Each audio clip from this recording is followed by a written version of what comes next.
Bem-vindos! Falaremos agora sobre o maravilhoso grupo das aves. Aqui nós daremos ênfase à evolução e à diversidade das aves.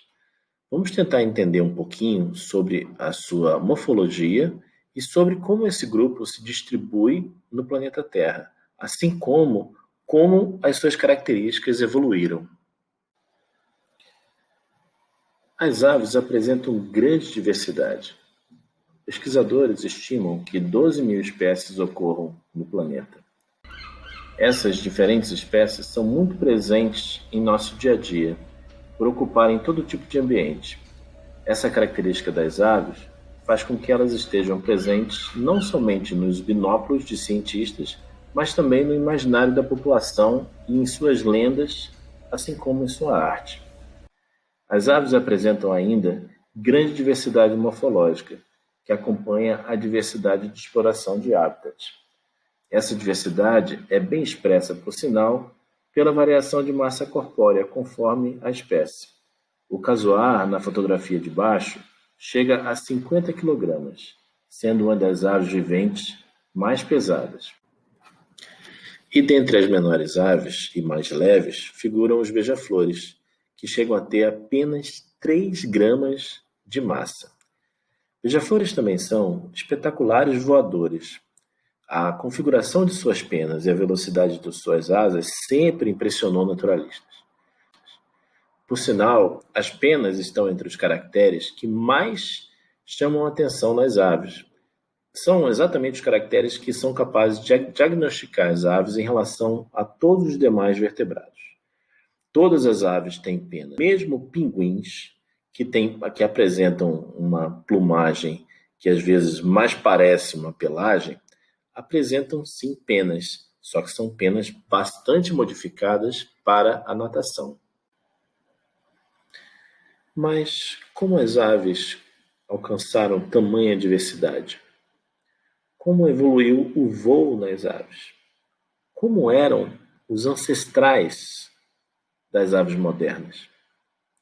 Essas são perguntas que fascinam e intrigam cientistas há mais de 200 anos. Hoje, após a descoberta de muitos fósseis e muitos estudos anatômicos e filogenéticos, temos boas pistas que nos conduzem a respostas bastante consistentes a respeito disso. E é sobre isso que nós vamos falar agora.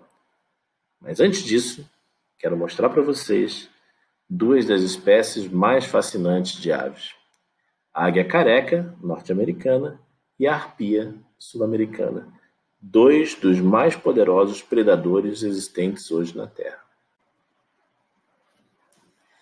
Já no século XIX, um pesquisador chamado Thomas Huxley aventou pela primeira vez que as aves seriam parentes dos dinossauros. Huxley era muito amigo de Darwin e acabou virando um forte defensor da teoria da evolução. Ele era também um grande anatomista e encontrou fortes similaridades entre o esqueleto das aves e dos dinossauros. Quando começaram a aparecer fósseis com marcas de penas, ou seja, pequenos dinossauros com marcas de penas, a suspeita de que as aves seriam, na verdade, dinossauros começou a ficar mais intensa.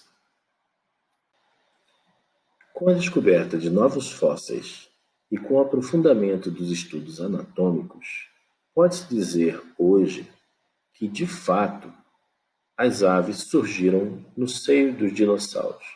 Melhor dizendo, as aves são dinossauros. Na figura, pode-se ver 3 reconstituições de dinossauros, parentes próximos das aves, e uma ave abaixo, a ema. Percebe-se a semelhança geral morfológica, mesmo do ponto de vista externo.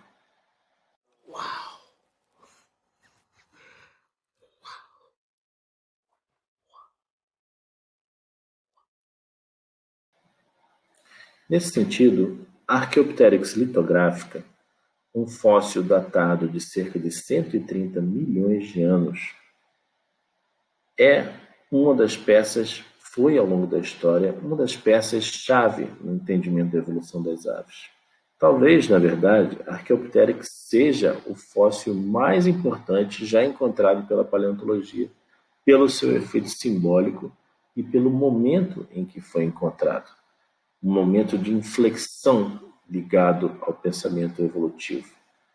Archaeopteryx gerou uma série de discussões não só sobre o parentesco das aves ligado aos dinossauros, mas também sobre a evolução do voo, na medida que ele apresentava características anatômicas que remetiam a um modelo muito específico de evolução de voo.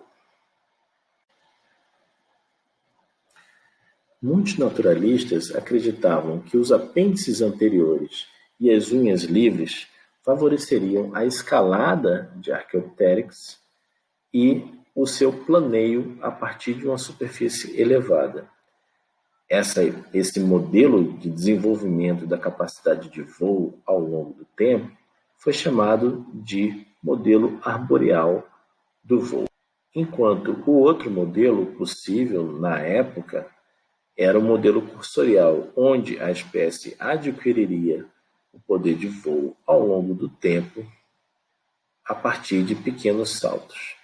Ambas hipóteses, ambos modelos apresentam pontos fracos e fortes, e há modelos intermediários propostos.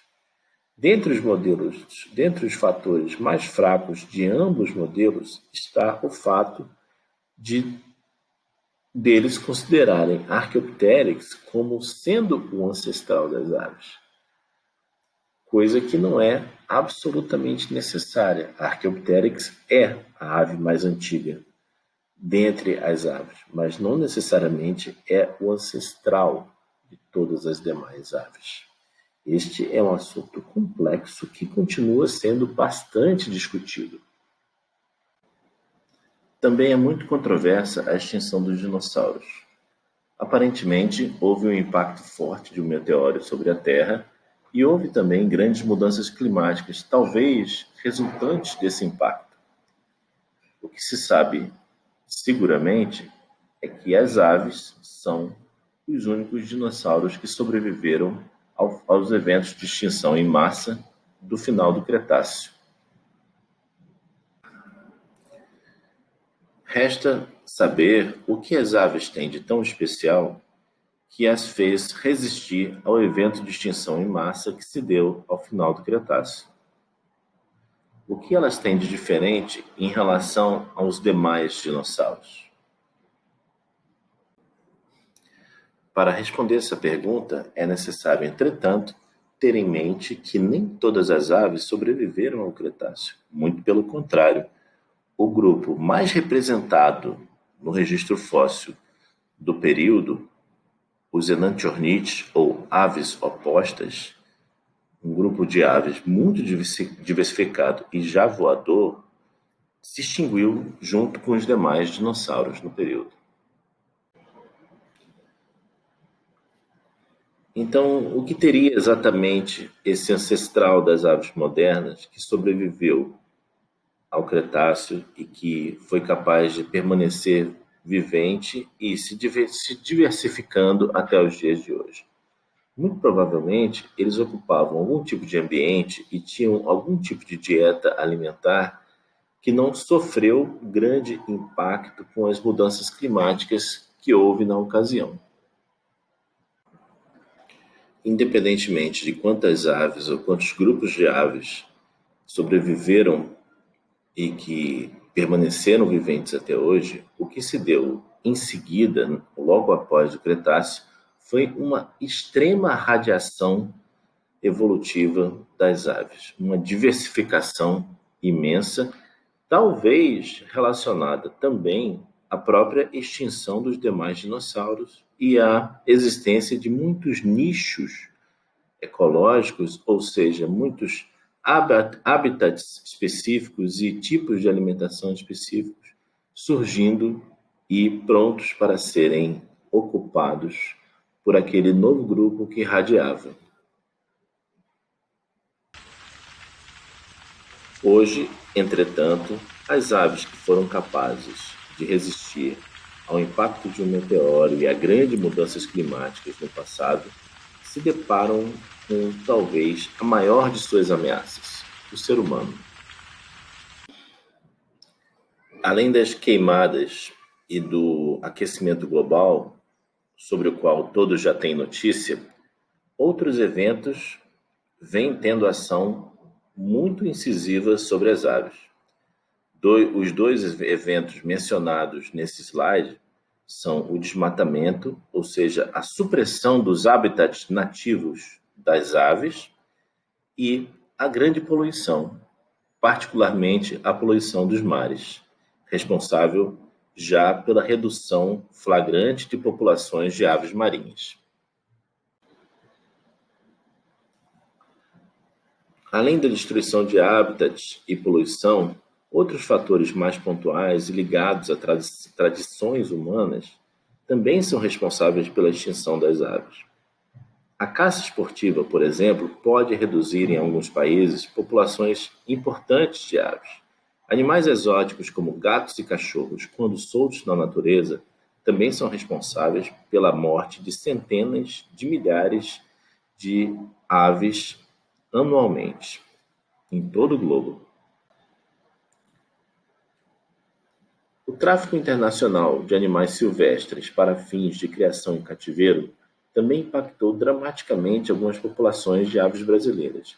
Talvez os dois melhores exemplos sejam essas ararinhas que vocês veem aí nos slides.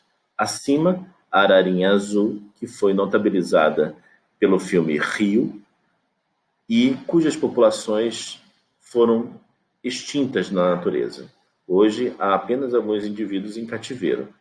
Abaixo, a ararinha azul de Lear, que também ocorre nas caatingas do interior do Nordeste brasileiro, que teve populações também dramaticamente impactadas, mas que sobreviveu graças à ação de ambientalistas.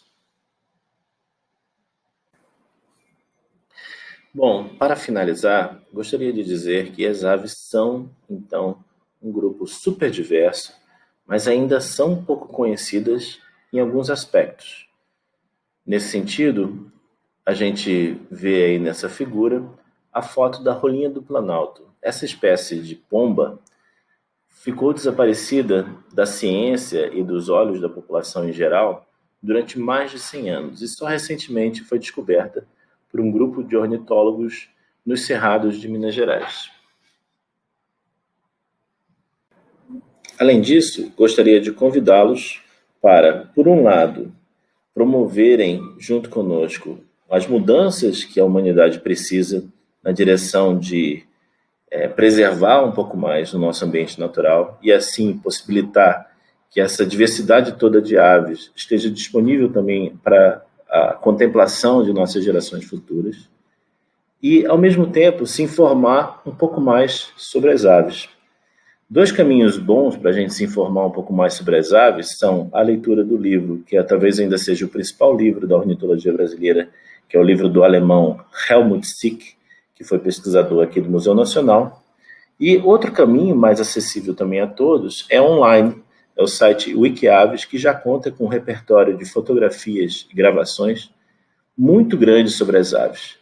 Quem sabe vocês se interessando, vocês não viram também futuros ornitólogos, não é? Obrigado a todos, obrigado ao programa Jovem Naturalista e encerro aqui com uma foto minha, para vocês saberem como eu sou, e do urutau grande, da mãe da lua grande, Nyctibius grandis, uma das mais curiosas aves das florestas brasileiras.